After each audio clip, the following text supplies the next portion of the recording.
about, equality, true justice for everybody, and an economy that doesn't just cater to the smallest number of people possible. So, what is your sensitivity to the protest?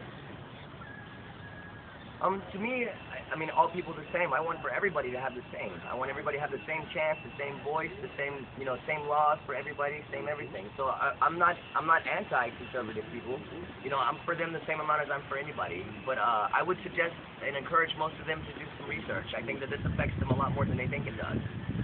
Many of these conservative people are working class people just like me, and somehow they think if they're against what we're doing, it's because they don't know what we're doing or what the way the country works, the way the government works, the way the corporations work.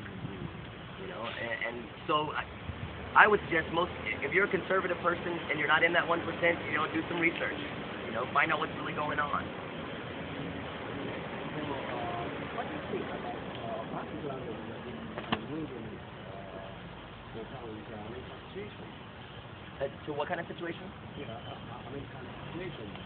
I really think it's a revolution. I think it's a peaceful revolution, which I think is the only way we could have one here. I don't think any other thing makes sense. And and I think if there ever is a peaceful alternative, shouldn't you at least try it before anything else? So I think we're having a peaceful revolution, and I think it's no longer an American thing. It started with the Arab Spring, and now it's spread over here, and it's spreading around the world. Like where you're from in Japan, they're doing it.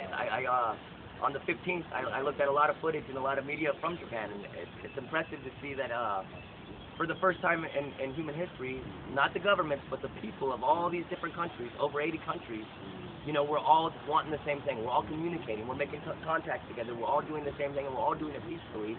There is no leader, but we're all doing the same thing. It looks like everybody must be a leader. We're taking our destinies into our own hand, the first time ever in human history. It's beautiful.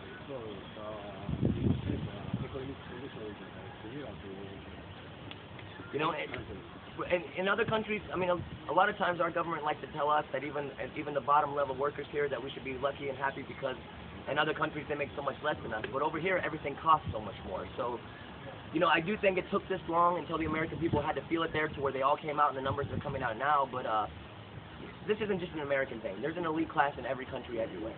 And some of them are corrupt and some of them may not be. I'm not saying every place is corrupt and only looks out for the elites, but I know I hear a lot of good things about Denmark, and I know there's countries I haven't heard about, but there's definitely, a small amount of people here that make us do everything, and they tell us that we're complaining about handouts and that we're leeches or something, but to me, they're the ones taking all the handouts.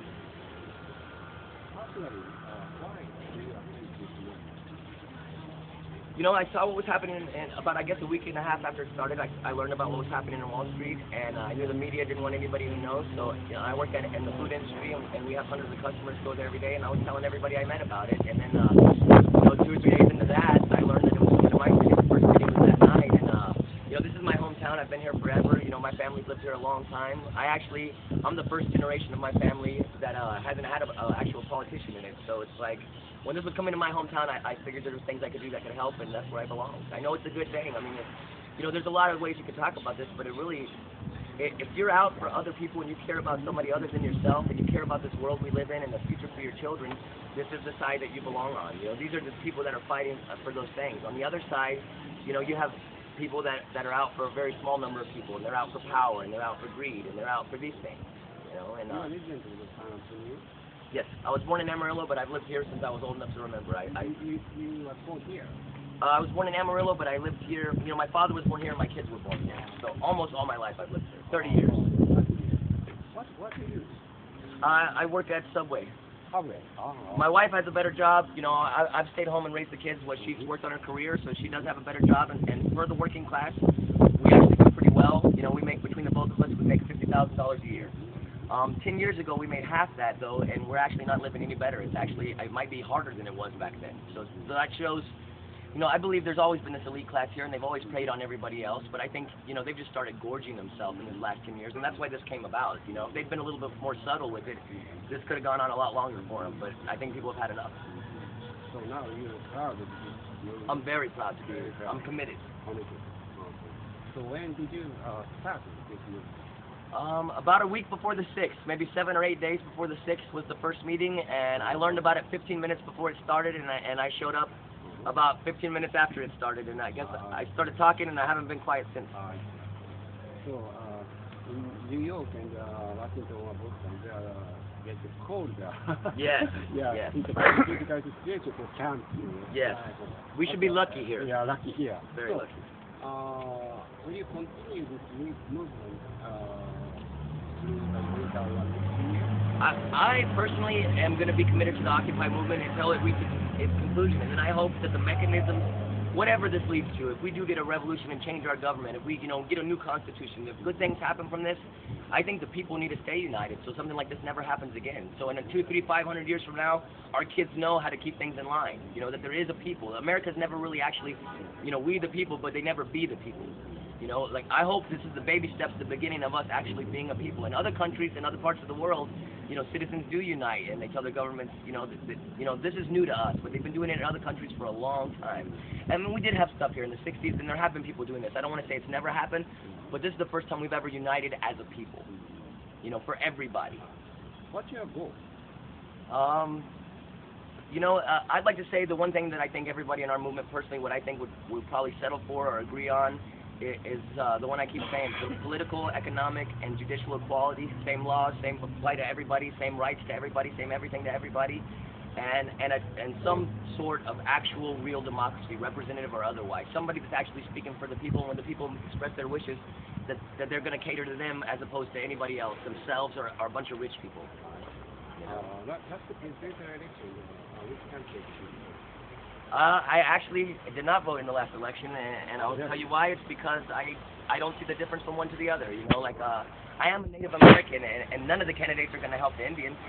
Nobody's going to even talk about things that honestly happened even 300-400 years ago. Since 1492, if my kids go to the schools that they have to go to, and they look in the history books, and it tells them Columbus was a good guy, and all these people were great guys, but they were actively committing genocide. My goal is to change this whole thing. I want the history books to be honest. I want everybody to have equality. I want all these issues to be really and honestly addressed that I think they never have been ever in the history of this country. So, next presidential election to have a trial, which candidate? I don't know, but I will say that I'm learning a lot in this last month and a half about being more open-minded, and if it's brought to my attention that there's some candidates that actually is good, I would vote for them, but I'm not gonna participate in something that's not an actual expression of democracy. I don't see the point in if it is this puppet, just for a show, symptom. In my mind, you got Republicans and Democrats, and they're all friends when we're not looking, and they pick two parties, so they're hoping that somebody will like all of them. Between them both, somebody's gonna like us all. We're gonna get in power. They're all gonna do the same things. I can't really see on the ground. They talk differently, but we're still having wars. We're still doing imperialism. Even in your country, Japan, it's terrible. World War II, what happened there? And, we act like we tell other countries they can't have nuclear bombs because it's not safe. We're the only one who used them, and it wasn't necessary. And Germany can do whatever it wants. Japan still has laws. People don't realize our country still tells Japan what to do. And it's not right. If I had to pick where my political background was more than anything else, I'm an anti-imperialist. And so I won't be voting for anybody who propagates imperialism. So if I learn a candidate who's not, just trying to be another imperialist, then I'll vote for him. But I'm not aware of one at this point. And I'm not aware of one from 1776 and on. Ron Paul. And a lot of people in our group, you're going to find some people in our group that are big Ron Paul fans, but I can't say that I'm one of them. Yeah, but he wants to destroy the education. And he's for, I believe, and I'm not an expert, but from what I understand, a lot of people do also describe him as a wolf in sheep's clothing. So, but I'll just speak for myself personally. If he's not out for I got to hear him say things about I'm going to actually address what happened with the Indians thing and talk about it honestly. I'm going to actually make, the history books start telling the truth. We're going to end all imperialism. Do we really need 750 plus bases and 150 plus countries all the time? This is Rome. This is Great Britain. This is empire. There's no other place doing it now, and we're as big as they ever were, and if something doesn't stop them, they're just going to keep doing it. And maybe, I don't believe Rome and Britain, crumbled peacefully. Hopefully this empire crumbles peacefully and makes something, as much bad stuff as we export to the world, as much war and all the things that we cause by our presence in all these countries and horrible things. And I do have friends in other countries. There's a guy I know from Kuwait that he tells me that the American military killed his parents and his sister. You know, like a lot of people in America do not realize how we're seen in other countries and why we're seen that way. If I'm going to vote for a candidate, I want to vote for